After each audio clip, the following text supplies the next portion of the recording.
Okay, well, welcome. We want to start this process of communicating the new products to everybody, so that there's no doubt that the product's been sort of moved to every corner of our enterprise. And so the product today is Haywire.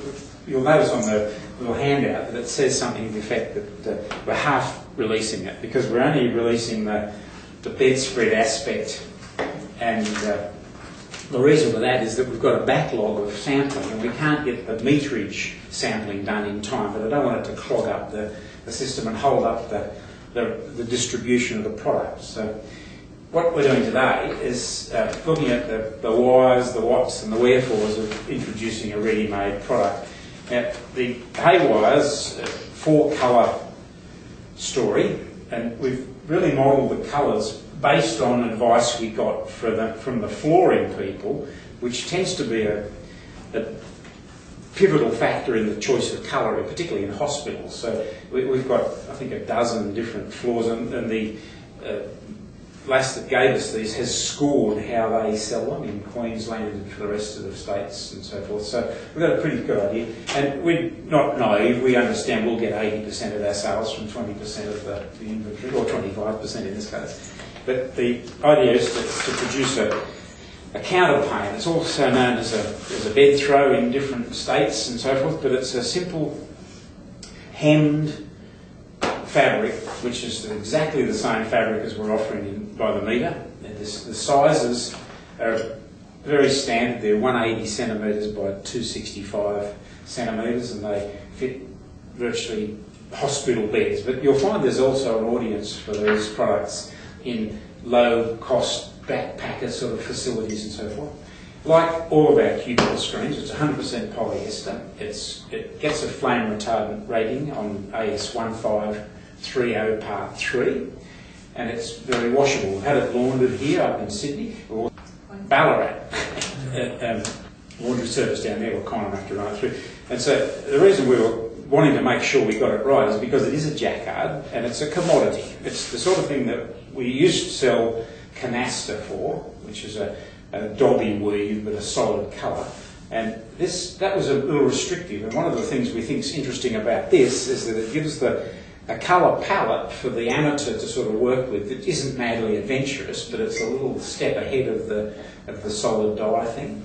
And because it's a jacquard, you might recall in our discussions that the floats that create the design give it a vulnerability in terms of snagging, so we're very pleased with that outcome. We gave it to the group that we consider best in terms of vandalism, and that's Valleytel up the road here, because their machinery is pretty ordinary and they overload it and stuff, and so to get a glowing report from them is better than a glowing report from anybody else.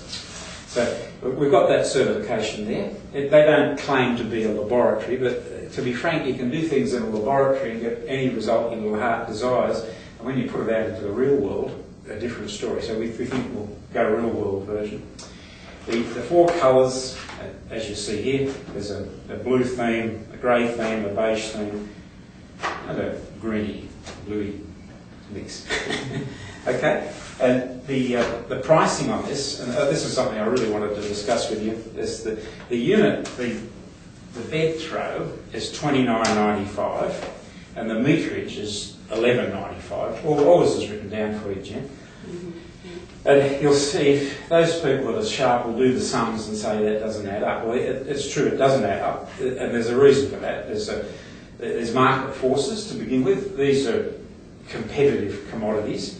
And also, it's the cost of bringing to market meterage is much higher than the cost of bringing to market a single made-up package unit. We don't get any remnants, we don't get any wastage, there's no sampling, so to speak, and so forth. So and there's also a duty factor. There's a different duty importing a finished article to importing a piece of it. And ironically and stupidly, this is less. So the other thing, just in passing, this is made in China. And the Chinese, when I discussed the labour content of many of the things that they were looking at doing for us, they say, oh, the labour cost is so low we don't even factor it in. So it is such a low component to this. And I think they're glad to be able to utilise and cut out things like floors, so that from their perspective, the product that goes into a made-up article nearly eliminates any wastage because they can sort of cut around flaws and so on. So they're the reasons, because as I said, it won't take a rocket scientist to get his calculator out and say 2.7 or 8 or whatever it is times $12 adds up to more than the cost of your bed throw. Well, that's true, and that's the way life is, I'm afraid.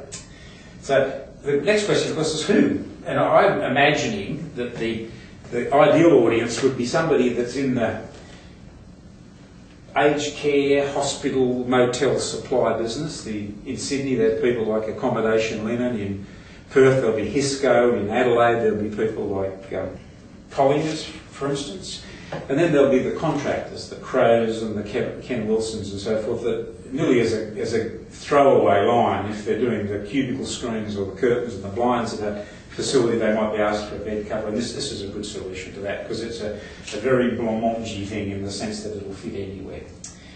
The other people that really we should concentrate on are the people that rent these things to hospitals. There are such people. In New Zealand, for instance, it's tailors. In Australia, there's a number of them, but not the least of which is Spotless. And they will actually supply a facility like a hospital or a nursing home with the bed cover, and they'll rent it out so much per week, and within that rental cost will be the laundry, so the maintenance. And we've already lifted some stones there, and there's some interest in that, and I'd like you to pursue that if ever the occasion arises. And then, of course, there's the facilities themselves. There's no reason why we can't be supplying this made-up article, because that's one of the issues with people. Nobody wants to own a roll of fabric. They all want a rentable room, really, and this takes it one step closer to being a rentable room. So there we are. We've got stock, and we'd love to see it go out the door. What's the lead time, Gary? Well, it's here now, and I think you'd need to look at something like 10 weeks replacement time. So our endeavour will be to monitor it very closely as we're getting some progress on it, and look at the days of coverage we need in stock. And that's just unlike some of the regular wholesaling activities where you can sort of depend upon there being a steady trickle of product going out the door. This will come in bursts. Okay, so I think if you allow that 10 weeks by sea, obviously we can fly it, but frankly the transit time between China and Sydney, the frequency of vessels and so forth, really makes flying a bit questionable from China. Comes out of Shanghai.